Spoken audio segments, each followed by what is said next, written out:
నెల్లూరు నెత్తిటి ప్రేమ కథలో తుపాకీ మిస్టరీని పోలీసులు ఛేదించారు. సాఫ్ట్వేర్ ఇంజనీర్ కావ్యారెడ్డిని చంపడానికి ప్రేమోన్మాది సురేష్ రెడ్డి ఉపయోగించిన గన్ పై మేడ్ ఇన్ యుఎస్ఏ అనే అక్షరాలు ఉండటం తీవ్ర సంచలనం రేపింది.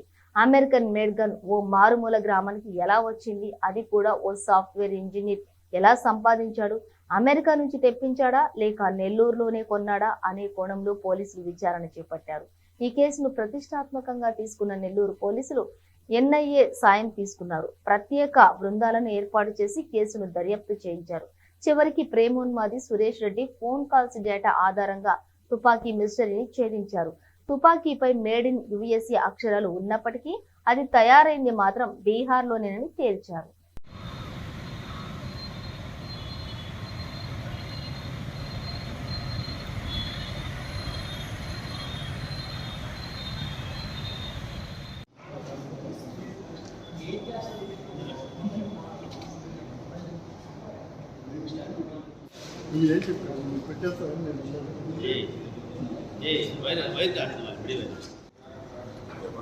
అంటే దాంట్లో కొంచెం లిమిటెడ్ అయి పెట్టడం అయింది.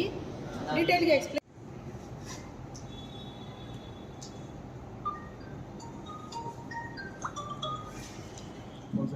రాజా చూసుకుని వస్తుందా? సౌండ్ సరిపోతుందా లేకపోతే సరిపోతుందా? సరిపోతుంది. అందరికీ తెలుసు. ఈ టీంలో పనిచేసిన అందరికీ కూడా ఎస్పీ సార్ రివార్డ్స్ అనౌన్స్ చేశారు. మానిటరింగ్ చేయడం వల్ల ఈ కేసులో ఏటీని మనం తీసుకురాగలిగాము. పార్టిసిపేట్ చేస్తుంటారు. గతంలో కూడా ఒక 7 years క్రితం మేము కూడా కొట్లాట కేసు లోకల్ పోలీస్ స్టేషన్లో ఎనీ డౌట్స్ అని ఇంకేముంటే క్లియర్గా ఇక్కడ ఇంకోటి మేడ్ ఇన్ యుఎస్ఏ ఉంది. ఇక్కడ ఉండదు. మేడ్ ఇన్ యుఎస్ఏ అని అంటేనే లోకల్ మేడ్. ఇక్కడ ఏంటంటే నంబర్ ఉంటుంది. మాది రియల్ వెపన్ లో నంబర్ ఉంటుంది. నా సిస్టర్ కూడా చూపిస్తాను. కానీ నెంబర్ ఎక్కడా లేదు. ఓన్లీ మేడ్ ఇన్ యుఎస్ఏ అని ఉంటుంది. అండ్ ఇది ఉంది, స్టార్ ఉంది. ఈ స్టార్ ఉన్నదాన్ని బట్టి చూస్తే ఇది ముంగేర్ ఉందని బీహార్ లో ఒక పార్ట్, ఒక ఏరియా. ఇది లైసెన్స్డ్ వెపన్ కాదు, అన్లైసెన్స్డ్ వెపన్ ఉన్నది. 27 కూడా 27 and 25 నేరం. ఇది మెయిన్. ఇది ప్రతి చోట ఉంటుంది. ఎట్లా ఉంటుంది.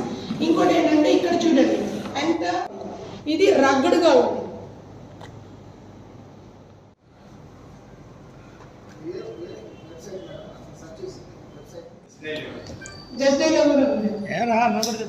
shuttersshop.com లో కూడా ఉంది. shuttersstop.com.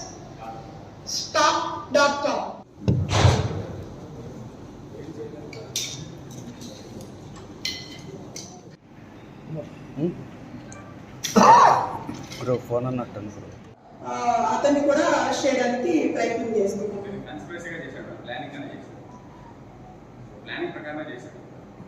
Yes sir. ఇప్పుడు మనము ఇతని యొక్క అన్ని details, mobile details and physical evidence verify చేసిన మీదట ఇతను అక్యూజ్డ్ కమ్ డిసీజ్డ్ ఎవరున్నారో సురేష్ రెడ్డి గత సంవత్సరం 8th month నేను సూసైడ్ చేసుకోవాలనుకుంటున్నాను అని చెప్పి ఒక మెసేజ్ ఈ పాపకు పంపించడం జరిగింది. ఈ పాప సాఫ్ట్వేర్ ఇంజనీరు, సురేష్ రెడ్డి గారు కూడా సాఫ్ట్వేర్ ఇంజనీర్. ఒకే ఊరికి సంబంధించిన వాళ్ళు. మ్యారేజ్ ప్రపోజల్ తీసుకురావడం జరిగింది. పేరెంట్స్ కూడా ఇనిషియల్ గా అయితే యాక్సెప్ట్ చేశారు. లేటర్ స్టేజ్ లో పేరెంట్స్ నిరాకరించడం వల్ల మ్యారేజ్ ప్రపోజల్ క్యాన్సిల్ అయింది. ఆ క్యాన్సిల్ అయిన కాడ నుంచి ఇతను ఆ పాప మీద గ్రడ్జ్ పెంచుకోవడము అండ్ ఆ పాపని ఒక 60 phones తో మెసేజ్లు పెట్టడము, ఫోన్ కాల్స్ చేయడంతో ఆ పాప ఫోన్స్ అన్ని కూడా బ్లాక్ చేస్తూ ఉంది. అప్పుడు ఇతను కొన్ని మెసేజెస్ ఫ్రెండ్స్ కి షేర్ చేస్తాడు. నాకు సూసైడ్ చేసుకోవాలనిపిస్తుంది, యాసిడ్ విక్టిమ్స్ గురించి సెర్చ్ చేయడము గూగుల్లో, ఇంకా ఇల్లీగల్ వెపన్స్ ఎక్కడ మ్యానుఫ్యాక్చర్ అవుతున్నాయి అని చెప్పి సెర్చ్ చేయడము. అండ్ 4th వచ్చేటప్పటికి అతను అదర్ ఫీలింగ్స్ తో ఎవరికి కూడా ఆడుకోవద్దు అని చెప్పి అట్లాంటివి కూడా సెట్ చేయడము. అండ్ వాళ్ళ ఫ్రెండ్కి ఒక మెసేజ్ పెడతాడు, నేను సూసైడ్ చేసుకోవాలనిపిస్తుంది, నేను సైకలాజికల్గా డిస్టర్బ్ అయ్యాను అని చెప్పి పెట్టడం అవుతుంది. ఇవన్నీ పెట్టిన మీదట నవంబర్ నుంచి అతను ఈ వెపన్ కోసం సెక్యూర్ చేసుకోవడానికి ప్రయత్నం చేస్తూ ఉంటారు. దీనిలో డార్క్ వెబ్ అనేది ఒక వెబ్సైట్ ఉంటుంది. ఆ వెబ్సైట్ లో కూడా సెర్చ్ చేస్తారు. డార్క్ వెబ్ లో అంటే మనకి ఏ వెపన్స్ అయినా కానీ, మెడిసిన్స్ అయినా కానీ వితౌట్ లైసెన్స్ దొరుకుతాయి. అవన్నీ కూడా సెట్ చేస్తూ ఉంటారు. ఇవన్నీ కూడా మనం ఎఫ్ఎస్ఎల్ వాళ్ళ ఎస్టాబ్లిష్ చేయడం జరిగింది. ఆ క్రమంలో మనకి ట్రావెల్ హిస్టరీని ఎస్టాబ్లిష్ చేసి ఇతను బీహార్ వెళ్ళాడు అని చెప్పి టూర్ గైడ్ కూడా తీసుకున్నాం. అతను బెంగళూరు నుంచి ముంబై మీదుగా ఢిల్లీ వెళ్ళి ఢిల్లీ నుంచి మీరట్ మీదుగా ముంగేర్కి వెళ్తాడు. చంబల్ అండ్ మీరట్లో కూడా ఇల్లీగల్ వెపన్స్ మ్యానుఫ్యాక్చర్ చేస్తున్న కంపెనీస్ ని బస్ట్ చేసిన ఆర్టికల్స్ కూడా అతను చదవడం జరిగింది. ఈ రకంగా అతనైతే ఇంటెన్షనల్ గానే వెపన్స్ సెక్యూర్ చేసుకున్నారు అని అయితే మనకి ఇన్వెస్టిగేషన్ లో ఎస్టాబ్లిష్ అయింది. అది ఫైర్ అవుట్ తో డెత్స్ రిపోర్ట్ అయినాయి అని చెప్పి తెలిసి మా ఎస్పీ గారు స్పెషల్ టీమ్స్ ని అక్కడ పంపించడం జరిగింది. అక్కడ డెడ్ బాడీస్ ని రెండింటినీ చూసిన మీదట ఒకటి మర్డర్ కేసు గాను రెండోది సూసైడ్ గా మేము డిసైడ్ చేసి దానికి సంబంధించి 302 ఐపీసీ కింద ఒక ఎఫ్ఐఆర్ అండ్ 174 ఐపీసీ కింద ఒక ఎఫ్ఐఆర్ ని రిజిస్టర్ చేయడం జరిగింది. ఈ తర్వాత కేసు రాష్ట్రంలో మొదటిసారి గౌరవ డీజీపీ సార్ రాజేంద్రనాథ్ రెడ్డి గారు మరియు మా south coastal zone DIG sir స్వీయ పర్యవేక్షణలో SP sir special investigation team CCS officers తో SP officers and local officers తో కలిపి ఏర్పాటు చేయడం జరిగింది. అక్కడ ఈ మర్డర్ చేయడంలో కావ్యారెడ్డిని మర్డర్ చేయడంలో ఉపయోగించిన ఫైర్ ఆర్మ్ ని పరిశీలించిన మీదట అది నార్త్ ఇండియాలో మ్యానుఫ్యాక్చర్ అయింది అని చెప్పి మనకు తెలియడం అయింది. ఎక్కడ అయింది అని చెప్పి తెలుసుకోవడం కోసం మేము ఎన్ఐఏలో పనిచేసిన మా ఎక్స్ట్రా డీజీ సార్ యొక్క గైడెన్స్ తీసుకున్నాము. అది ముంగేరు ప్రాంతంలో మ్యానుఫ్యాక్చర్ అవడానికి అవకాశం ఉంది అని చెప్పి చెప్పడం జరిగింది. మేము గుంటూరు ఎఫ్ఎస్ఎస్ వాళ్ళ యొక్క support, medical evidence, technical evidence అన్నీ కూడా కలెక్ట్ చేసుకున్న మీదట ఇవన్నీ ఎవాల్యుయేట్ చేసి అనాలిసిస్ చేసిన మీదట మేము ఈ డిసీజ్డ్ అక్యూజ్డ్ ఎవరైతే ఉన్నారో సురేష్ రెడ్డి యొక్క లాస్ట్ 8 months యొక్క ట్రావెల్ హిస్టరీని ఎస్టాబ్లిష్ చేయడం జరిగింది. ఈ ట్రావెల్ హిస్టరీలో అతను బీహార్కి డిసెంబర్లో వెళ్ళాడు అని చెప్పి తెలియడం అయింది. అక్కడ బీహార్లో మేము స్పెషల్ టీమ్స్ని పంపించి అతను తిరిగిన ఏరియాలంతా కూడా చెక్ చేయడం ద్వారా మాకు అక్కడ అతను ఐసిఐసిఐ బ్యాంక్లో 89,500 అమౌంట్ కూడా డ్రా చేశాడు అని చెప్పి తెలిసింది. అండ్ సర్వీస్ ప్రొవైడర్ యొక్క అసిస్టెంట్స్ అండ్ ఎఫ్ఎస్ఎల్ వాళ్ళ యొక్క అసిస్టెంట్స్తో కొన్ని వెపన్తో ఉన్న ఫొటోస్ని కూడా మేము సెక్యూర్ చేసుకోవడం జరిగింది.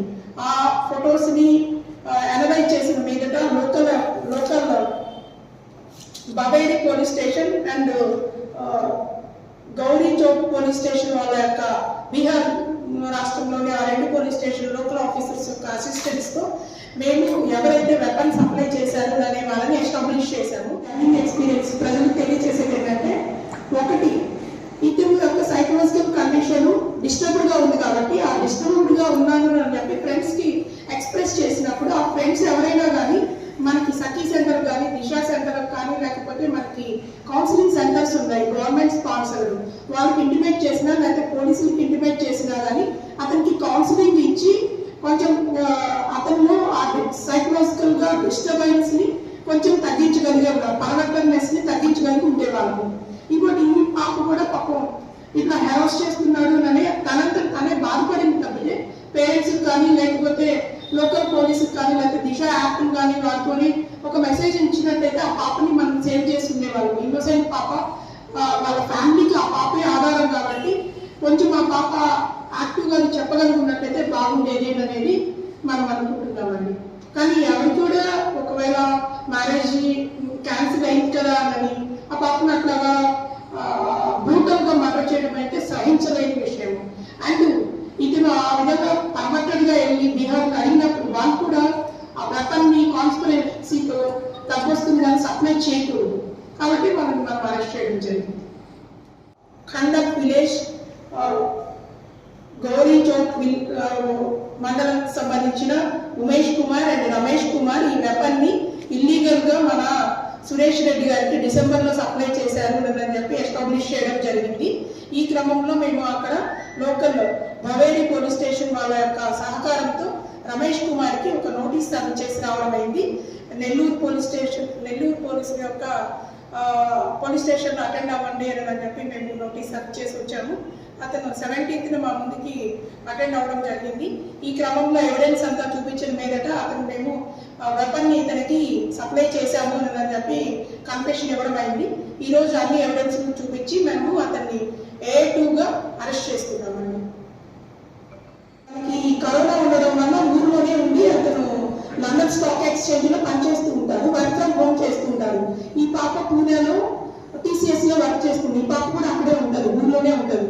నేను ఏంటంటే సాఫ్ట్వేర్ లో సీనియర్ అనలిస్ట్ గా వర్క్ చేస్తాను. ఎవరికైతే ఫ్యూచర్ ఫోన్ ఉంటుందో, ఇప్పుడు ఫ్రెండ్స్ ఉన్నారు, ఊళ్ళో ఫ్రెండ్స్ ఉన్నారు, అందులో సాఫ్ట్వేర్ ఇంజనీర్స్ చాలా మంది ఉన్నారు, ఇంకా అతనికి కూడా ఫ్రెండ్స్ ఉన్నారు. వాళ్ళ ఫోన్ నెంబర్ తీసుకుంటాడు, తీసుకొని ఇతను ఫోన్ లో వేస్తాడు, వాట్సాప్ లో వేస్తాడు, చేంజ్ చేస్తాడు, నెంబర్ చేంజ్ చేస్తాడు, ఓటీపీ రాగానే ఓటీపీ అడుగుతాడు. ఏజ్డ్ పర్సన్స్ ని వాళ్ళని ఓటీపీ అడుగుతాడు. ఆ ఓటీపీ అడిగి దీనిలో నంబర్ అండ్ ఓటీపీ